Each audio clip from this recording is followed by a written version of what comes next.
Welcome to my PowerPoint about huge minions. So this one is going to be a little bit more informative rather than just my typical, oh, I like this card, oh, I don't like this card, right? And I've broken up the slides in a little bit different way. We're starting with some Demon Hunter cards. While, of course, other classes have large minions, the classes that I've talked about today have some of the most interesting, in my opinion, rather than just being, oh, every class gets one card or something like that. So I've chosen a bunch of Demon Hunter cards. We start with Crixus the Voracious and Bibliomite. Typically, oversetted minions have either a cost or a condition for summoning them. Crixus the Voracious is a 4-mana 7/7 with Battlecry, discard your hand, and Death Rattle, draw 3 cards. That is a huge condition. A huge a huge, cost of discarding your hand to be able to get a 4-mana 7/7. This is typically offset by the fact that Demon Hunter has so much card draw, and the expansion it came out in, it had cards like Magnifying Glaive, and I don't even remember what it's called. There's a 4-mana 5/4 that when you play it, both players draw until they have 5 cards in their hand. So Crixus, yes, it is a big downside, but it's typically, well, not typically because it wasn't that good, but the idea was there.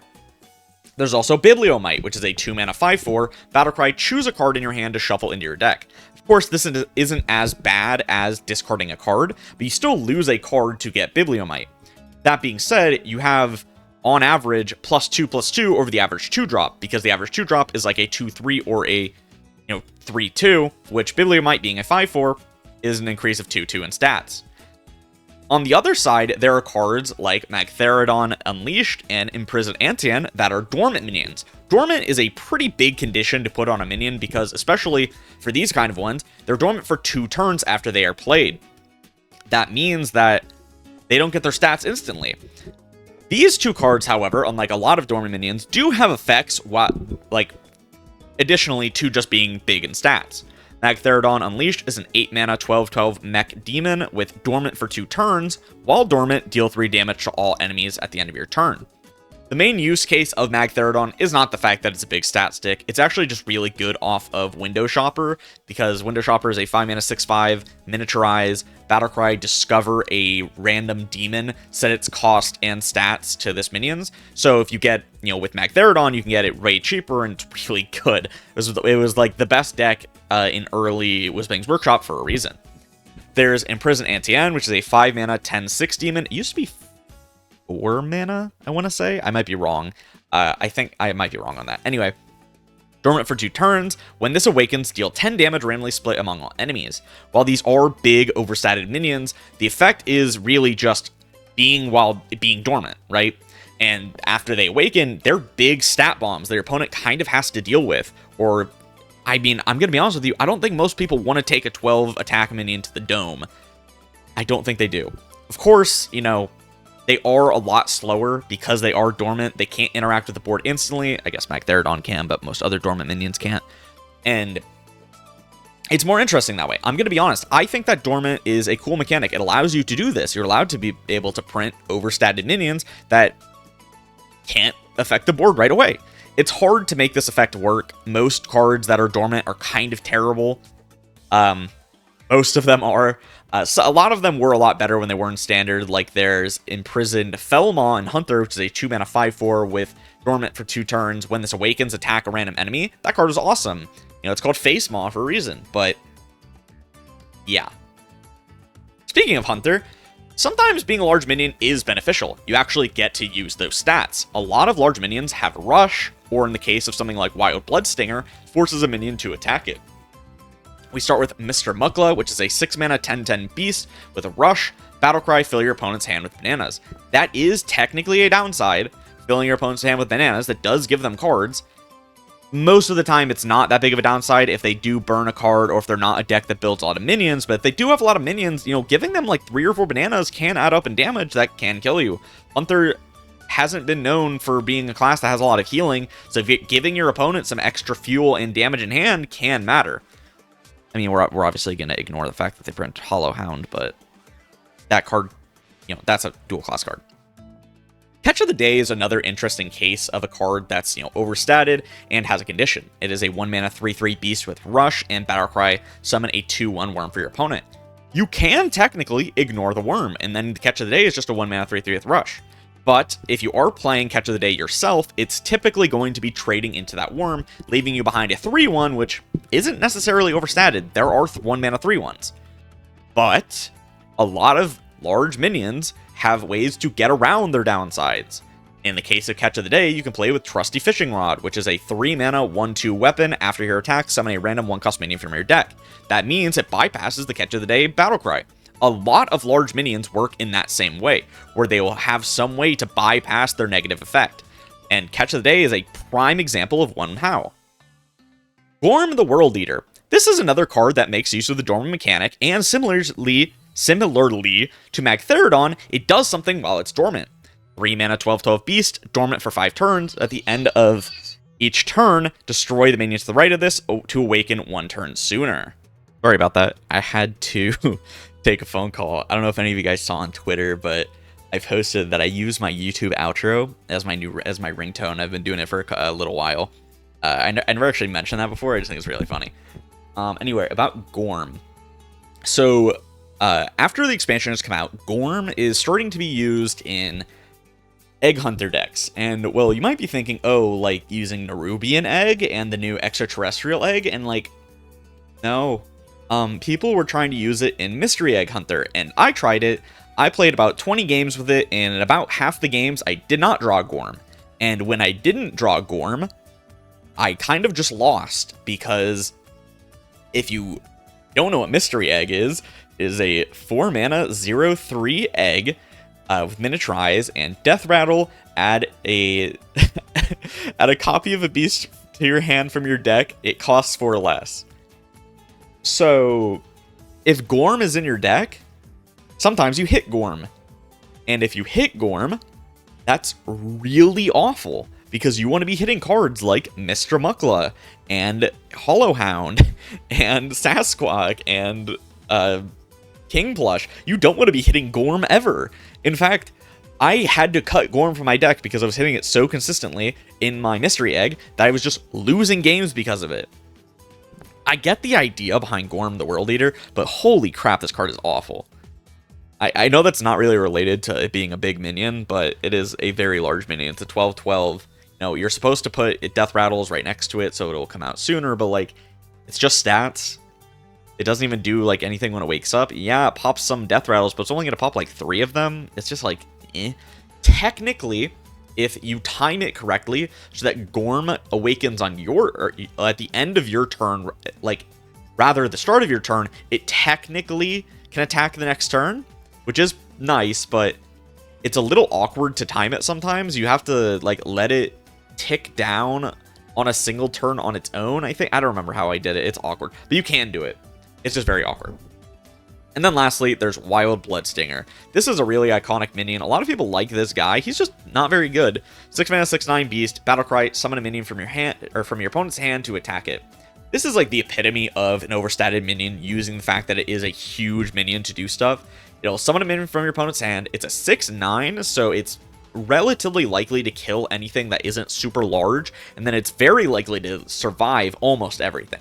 There's almost no minions in the entire game that have more than 9 or have 9 or more attack. It's very rare when it happens, and that still leaves behind a body. The issue is that you're leaving behind like a 6/1 body, and if the Bloodstinger didn't kill the minion, that's not very good. And Bloodstinger is incredibly expensive. Unlike, well, Dirty Rat. I guess I could have put Dirty Rat in this video. I didn't, but Dirty Rat would also fit this very well. So the thing about like Hunter specifically is all of the Hunter big minions have ways, or not all of them, I guess, but technically they do have ways to act instantly. You can give Gorm Rush with Bunny Stomper. Yeah, it's Bunny Stomper. You can give it with Bunny Stomper, the 2 mana 1/3 beast that gives all of your beasts Rush. You can do it with that, and like that does let you use the stats of Gorm. And that's some things that other classes don't really have access to, is they can't instantly use the stats of their overstated minions.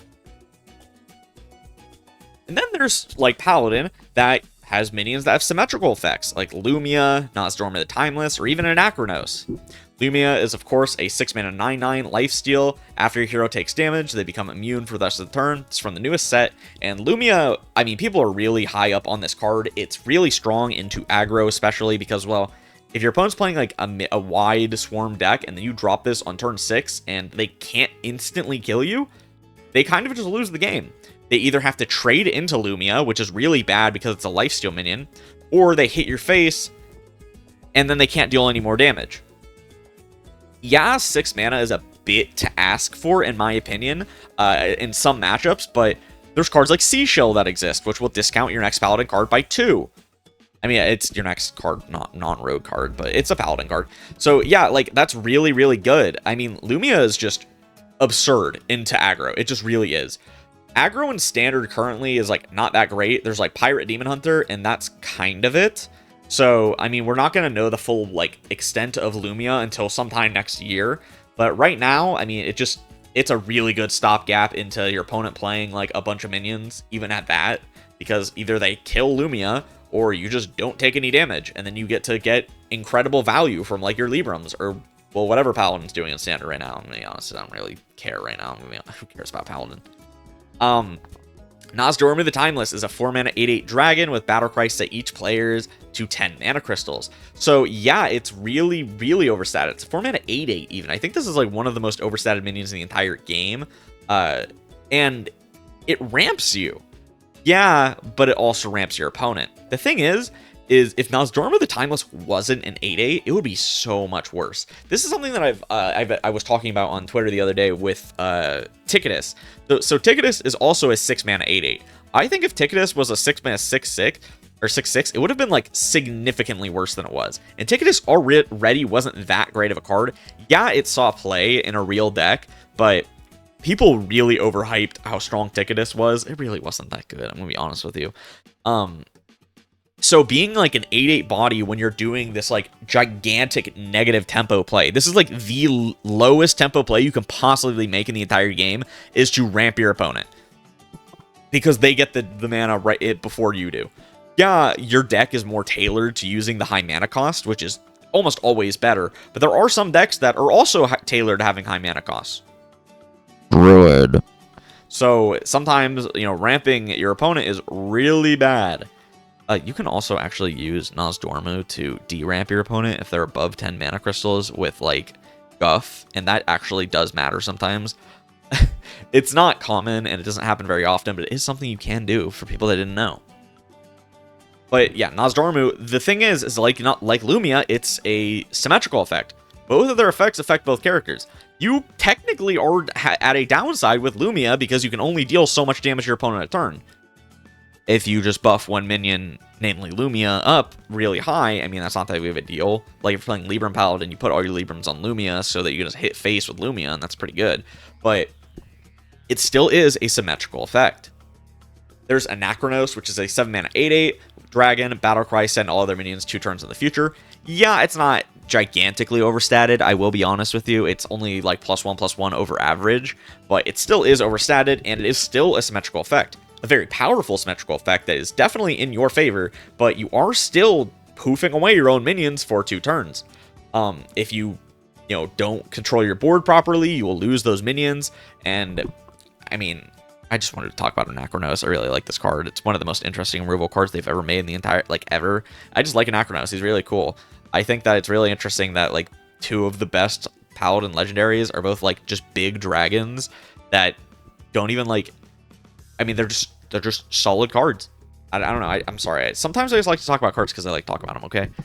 And then there's Knight of the Dead. It is a 3-mana 5/5 undead. Battlecry, deal 5 damage to your hero. Mana Thirst, restore 5 health to your hero instead. The reason I'm talking about this card is that technically it is still a downside. Deal 5 damage to your hero is technically a downside, but you're in Paladin, and Paladin has a lot of healing. Paladin sometimes has so much healing that it can't even use it all.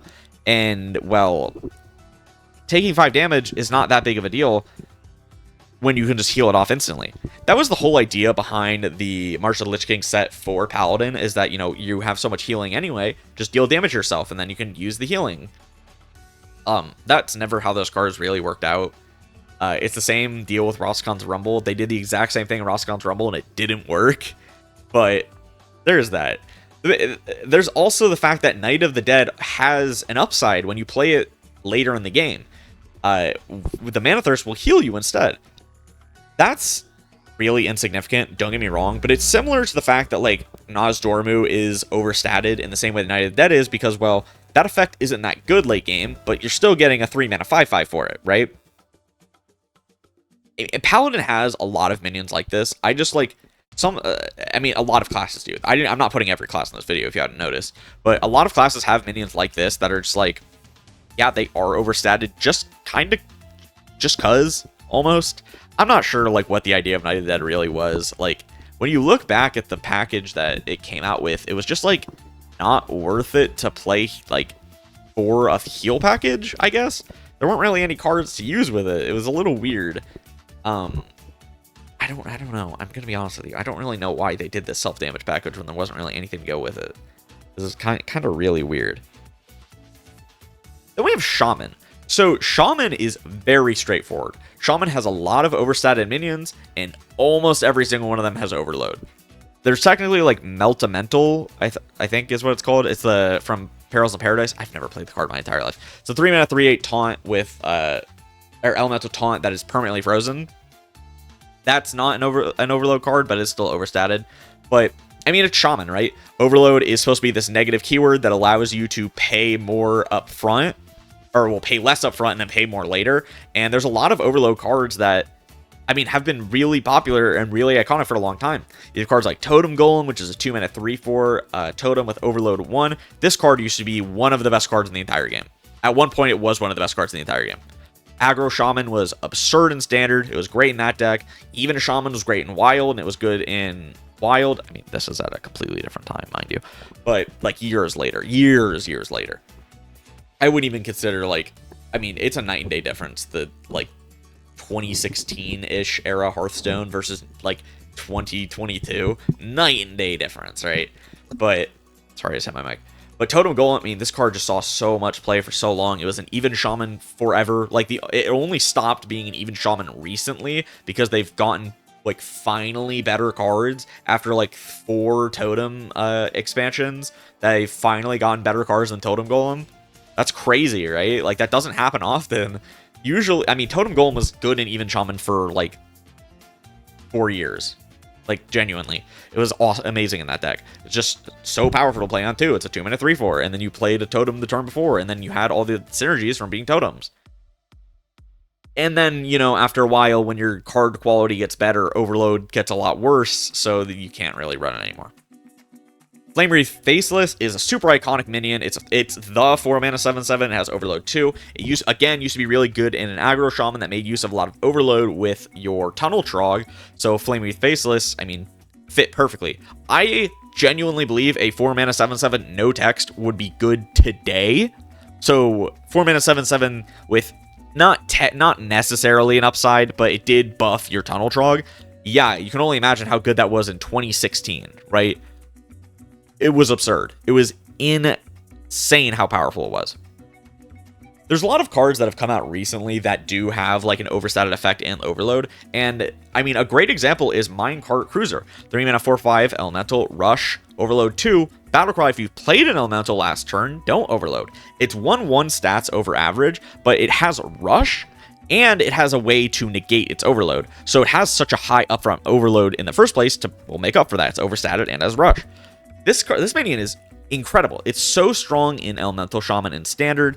I think Elemental Shaman and Wild probably can't run it because it's just better cards if you were to play an Elemental Shaman and Wild. But it's still really good. I mean, in Standard, right? And it does exactly what you want. It's an overstated Rush minion with effectively no downside if you play around it. That's amazing, right? It's a very well-designed card, and it does exactly what the job it needs to. It helps you fight for board super well. It can pressure board incredibly well, and in a pinch, if you didn't have an Elemental, you can still play it. It's not like it's Battlecry to gain stats and Rush. It's Battlecry to lose the Overload, which still makes use of the fact that Overload can be negated. You can just ignore Overload if it's like your last turn of the game.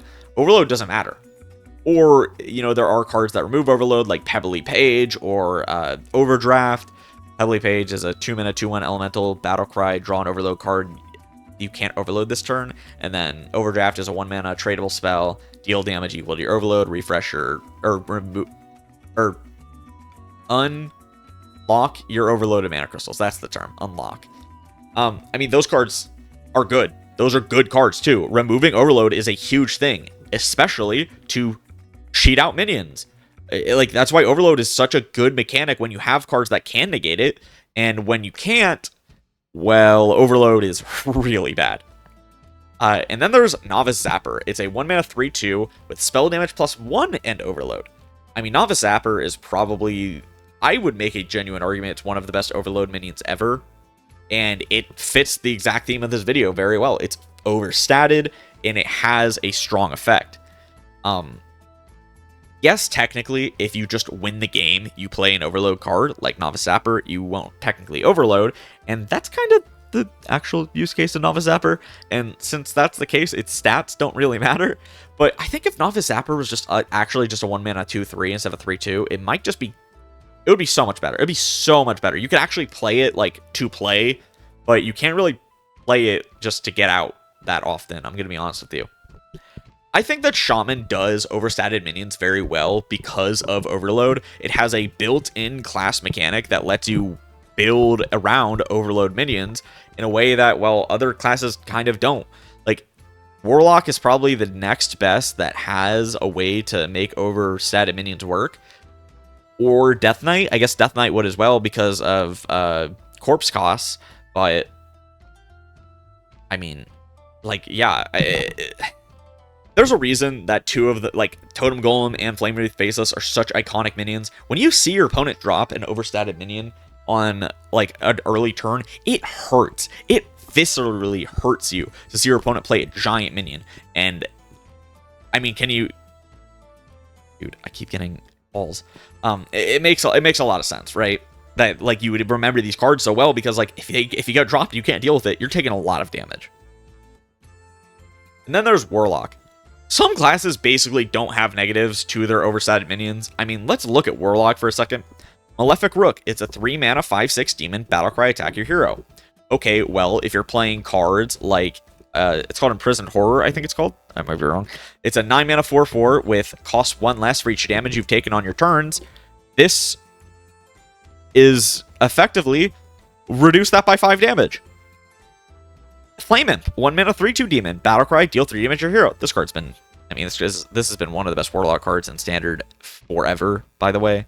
I mean, I've talked about it a million times. Flame Imp is actually one of the best cards of all time. It's seen play forever. It's been in the game since 2014. It's been amazing in so many decks. Anyway, the deal 3 damage to your hero, it's overstated by, like, I mean, it's only like one stat above overstated because they've kind of started printing, you know, 3/1s recently. They didn't used to print 3/1s. They would print 1/3s, but never 3/1s.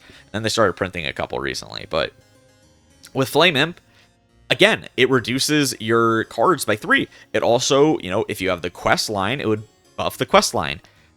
In Wild, you don't do that anymore, but in Standard, that was a real thing. I mean, like, dealing damage to your hero as a downside isn't really a downside. Same with, like, discarding cards, right?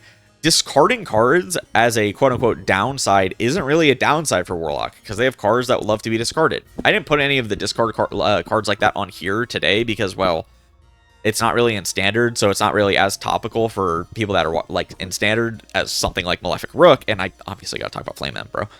But then you have cards like Infernal, which I guess technically if you play Infernal at full life, it's such a huge downside. You take 15 damage.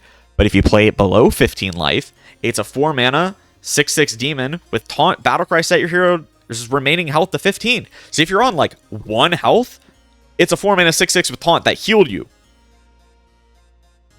Warlock is so amazing at getting around its own downsides for these big minions. And that's why Warlock is so iconic for having overstated minions. Even during, what's it called? When Showdown in the Badlands came out, they had the Sludge Warlock package and the Waste Remover minion. It's a 4-mana 7/7 demon. At the end of your turn, remove the bottom 3 cards of your deck. That card was overstated, and it helped cycle your it was like one of the engine cards for Sludge Warlock. And that card was insane. It's a 4-mana 7/7 with effectively an upside. And guess what? It was so strong, it got nerfed. I think it's a 5/7 now. But it was so strong, it even got nerfed. It was also because of Forge of Wills, but I mean, that's whatever. But again, overstated Warlock minions that have a quote-unquote downsides don't really ever have downsides. They don't. Like, almost never. And then there's Ticketus. Ticketus is obviously one of the most iconic minions in this. It's a 6-mana 8/8 demon. Battlecry, remove the top 5 cards from your deck. Corrupt your opponent's deck instead. That's the thing about Ticketus, is you can't play it on turn 6. All these other cards you could technically play, turns that they have their mana cost for, and, well, that's pretty good. But to get the full value out of Ticketus, you have to wait until turn 8. Because you have to play a 7-mana card and then Ticketus on turn 8. Or I guess if you coin the 7-mana card on 6, you can play Ticketus on 7, but whatever. So you can't play Ticketus on the turn it's played. So it having more stats makes it better as a Corrupt card. Corrupt was a keyword that desperately needed, to be an overstated minion kind of keyword. But a lot of Corrupt minions aren't overstated, and a lot of them suffer from it eventually. Yeah, you have cards like Carnival Clown, which was incredibly understated, but Carnival Clown also got buffed by Survival of the Fittest and, summoned a full board of giant clowns. So, yeah. I mean, Ticketus is... People hated Ticketus. Let's be real here. It was such a hated card because people don't like when you would remove 5 cards from their deck, and then when you play Yashara to get Ticketus back, you would remove another 5 cards. People didn't like that. It wasn't that good, though. Like, yeah, it had matchups that it was, like, really strong into, right? Like, it was really good into Galakron Warlock, which, was a thing around the end of Darkmoon Faire. But, okay, what if you just played against a faster deck that would actually, like, do things and end the game? Then Ticketus didn't really matter because, well, fatigue doesn't matter in that situation. Yeah. Warlock's overstated minions typically have downsides that are beneficial for you in the first place. Yeah, and then there's cards like Ticketus. Let's be real here. I mean, Ticketus doesn't have a downside. It just doesn't. Like, yeah, it technically does, but just don't play it. It's super simple. Just don't do it. Play it when the downside becomes an upside. And yeah, I mean, I like overstated minions. I really do. There are a lot of different overstated minions I could have talked about in this video. I just wanted to get through, like, my thoughts on how overstated minions are handled in Hearthstone, and I think they do it pretty well. It's so easy to make overstated minions that are just degenerate. It really is. And I think that Blizzard has done a relatively good job about it. It's something that a lot of people don't talk about. But yeah, that's going to be it from me. If you guys enjoyed, make sure to like, comment, and subscribe. Tell me anything down below. What's your favorite big minion? Is it like Tyrantus? Are you an OG and it's like Ice Howl or something like that? Tell me down below. I'd love to hear it. I'll see you guys next time. Peace out. Shadows are rising again! Darker than they've ever been.